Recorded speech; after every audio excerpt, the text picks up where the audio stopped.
Parkinson's disease affects millions of people worldwide. The main symptoms are caused by degeneration of brain cells that control movement.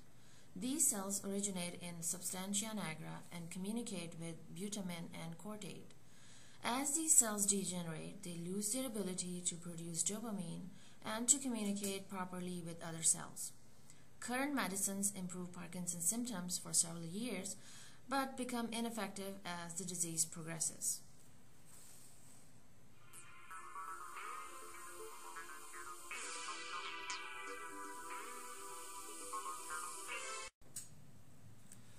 The first clear medical description was written by James Parkinson in 1817. After finishing his education, James Parkinson assisted his father and then took over his father's practice of general medicine.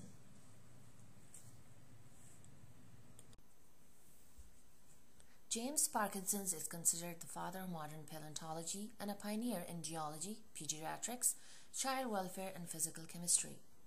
He is best known for the disorder that bears his name. Parkinson's original description of the disorder was published in 1817 as a short monograph in London. Much of the description of the longitudinal course of the illness was derived from the observations of a single case. His original report has clear descriptions of resting tremor, rigidity, and disturbances in gait and posture. In 1861, Charcot and colleagues distinguished the disorder from other neurologic disorders and first used the term Parkinson's disease. In the mid-1800s, Jean-Martin Charcot was particularly influential in refining and expanding this early description and in disseminating information internationally about Parkinson's disease. Much earlier traditional texts for approximately 100 BC and ancient Chinese sources also provide description that suggests Parkinson's disease.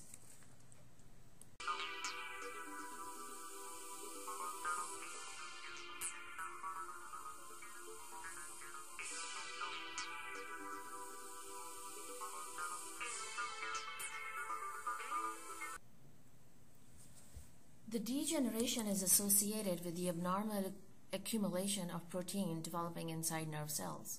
As we age, our brain ages as well. These two images show the frontal lobe of a 24-year-old male versus a 79-year-old male. Multiple molecular, cellular, structural, and functional changes occur in the brain during aging. Neural cells may respond by adapting these changes, or they may succumb to neurodegenerative cascades that result in disorders such as Parkinson's disease. Multiple mechanisms are employed to maintain the integrity of nerve cell circuits. These mechanisms include production of neurotrophic factors and cytokinase, preservation of genomic integrity by telomerase and DNA, repair proteins, and mobilization of neural stem cells to replace damaged neurons and glia. The aging process challenges such neuroprotective and neurorestorative mechanism, genetic and environmental factors superimposed upon the aging process and determine whether brain aging is successful or unsuccessful.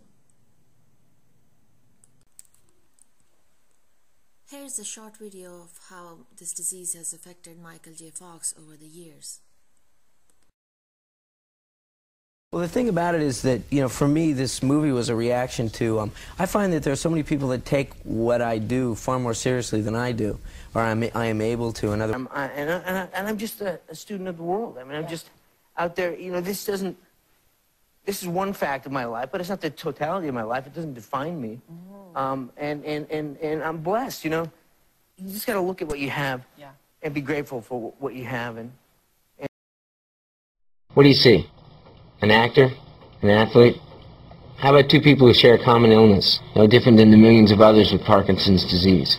Except maybe we can capture your attention, raise money, help science until there's a cure.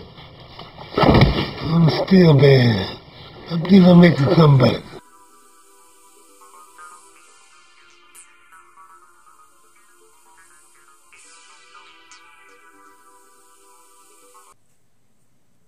this is the first time that human dopamine neurons have been generated from Parkinson's disease patients with Parkinson's mutations.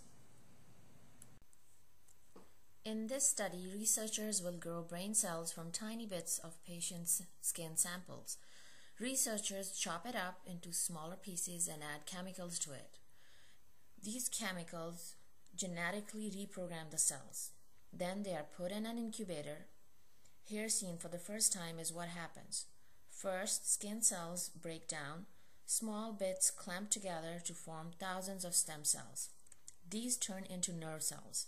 They grow long strands, connections, which send signals to the part of brain. After 16 weeks, brain cells are developed. The cells shown in green are the ones that will become diseased and die. Researchers can now grow these cells in the dish from many more Parkinson's patients. This brain bank will enable them to develop new treatments for Parkinson's disease.